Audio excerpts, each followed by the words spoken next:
കാസർഗോഡ് ചട്ടഞ്ചാൽ ദേശീയപാതയിൽ ടാറിംഗ് നടന്ന ഭാഗത്ത് വലിയൊരു ഗർത്തം ഇപ്പോൾ രൂപപ്പെട്ടിരിക്കുകയാണ്. നിർമ്മാണം നടക്കുന്ന പാലത്തിന്റെ അപ്രോച്ച് റോഡായി വരുന്ന റോഡിന്റെ ഭാഗത്താണ് ഇന്ന് ഉച്ചയോടുകൂടി വലിയൊരു കുഴി രൂപപ്പെട്ടത്. സാരംഗ് ചേരുന്നുണ്ട് വിവരങ്ങളുമായി. സാരംഗ്, ഈ ദേശീയപാതയുമായി ബന്ധപ്പെട്ട് വാർത്തകൾ ഇങ്ങനെ വന്നുകൊണ്ടിരിക്കുകയാണ്. അതിനിടെയാണ് ഇത്തരത്തിലൊരു വാർത്ത, വലിയൊരു ഗർത്തം രൂപപ്പെട്ടിരിക്കുന്നു. ഇതെങ്ങനെയാണ് ഇങ്ങനൊരു അപകടം, ഇങ്ങനൊരു സംഭവം ഉണ്ടായത് എങ്ങനെയാണ്?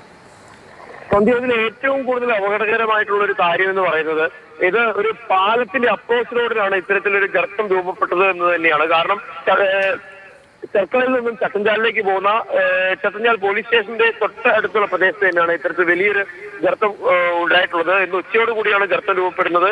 പ്രദേശത്ത് തൊട്ടരികിലുള്ള ഉയർന്ന പ്രദേശങ്ങളിൽ നിന്നൊക്കെ തന്നെ മഴവെള്ളം ക്രമാതീതമായി ഈ താഴ്ന്ന പ്രദേശമായ ദേശീയപാതയുടെ ഇരു വശങ്ങളിലേക്കും കുത്തനെ ഒഴുകുന്ന ഒരവസ്ഥയുണ്ടായിരുന്നു. ഇതേ തുടർന്നാണ് പണി പുരോഗമിച്ചുകൊണ്ടിരിക്കുന്ന പാലത്തിന്റെ അപ്രോച്ച് റോഡിന്റെ ഭാഗത്ത് വലിയ തോതിലുള്ള ഒരു ഗർത്തം ഉണ്ടാകുന്നത്. ഇപ്പോൾ ഇവിടെ താൽക്കാലികമായി ആ കുഴി അടയ്ക്കാനുള്ള തയ്യാറെടുപ്പുകളിലേക്ക് അധികൃതർ കടന്നിരിക്കുന്നു എന്ന് തന്നെ പറയേണ്ടി വരും. കാരണം ഇപ്പോൾ വലിയ തരത്തിലുള്ള മെഷീനുകളൊക്കെ തന്നെ കൊണ്ടുവന്ന് കോൺക്രീറ്റ് മിശ്രിതം കുഴിക്ക് ഉള്ളിലേക്ക് നിറയ്ക്കാനുള്ള ഒരു ശ്രമമാണ് ഇപ്പോൾ നടത്തിക്കൊണ്ടിരിക്കുന്നത്. മറ്റൊരു ഭാഗത്ത് വലിയ തോതിൽ ഒരു ഭാഗികമായ ഗതാഗത നിയന്ത്രണം ഉണ്ടായിരുന്നു. ഇപ്പോൾ അത്തരത്തിലുള്ള ആശങ്കകളൊന്നും നിലനിൽക്കുന്നില്ല. എന്തായാലും അപ്രോച്ച് റോഡിലാണ് വലിയൊരു പാലത്തിന് രണ്ട് കുന്നുകളെ തമ്മിൽ ബന്ധിപ്പിക്കുന്ന ഒരു പാലത്തിന്റെ അപ്രോച്ച് റോഡിലാണ് ഈ ഒരു തരത്തിൽ ഗർത്തമുണ്ടായത് എന്നത് വലിയ ആശങ്കയ്ക്ക് ഇടയാക്കുന്ന ഒരു കാര്യം തന്നെയാണ്. ആര്യ.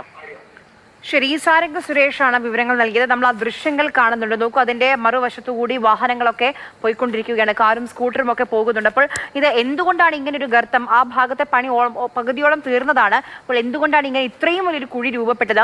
ഇത് ഇവിടെ മാത്രം എന്തുകൊണ്ട്, ഇനി മറ്റു ഭാഗങ്ങളിലൊക്കെ ഉണ്ടാകുമോ എന്ന ആശങ്കയുണ്ട്. ഏതായാലും നിലവിൽ ആ കുഴി അടയ്ക്കാനുള്ള ശ്രമങ്ങൾ നടക്കുന്നുണ്ട്. പക്ഷെ അതല്ല, എന്തുകൊണ്ടാണ് എന്നുള്ള കൃത്യമായ പരിശോധന കൂടി വരേണ്ടതുണ്ട്. ആ ദൃശ്യങ്ങൾ നമ്മളെ ആശങ്കപ്പെടുത്തുന്ന ദൃശ്യങ്ങൾ തന്നെയാണ്. കാസർഗോഡ് ചട്ടഞ്ചാലിലാണ് ഈ ഒരു സംഭവം. ദേശീയപാതയാണിത്. ആ വഴിയോരത്ത് ഇപ്പോഴും ഗതാഗതമൊന്നും നിയന്ത്രിച്ചിട്ടില്ല. ഒരു ചെറിയൊരു ഇത് കെട്ടി മാറ്റി വെച്ചിട്ടുണ്ടേ എന്നുള്ളൂ. ബാക്കി ഭാഗത്ത് ഇപ്പോഴും ഗതാഗതം മുന്നോട്ട് പോകുന്നുണ്ട്.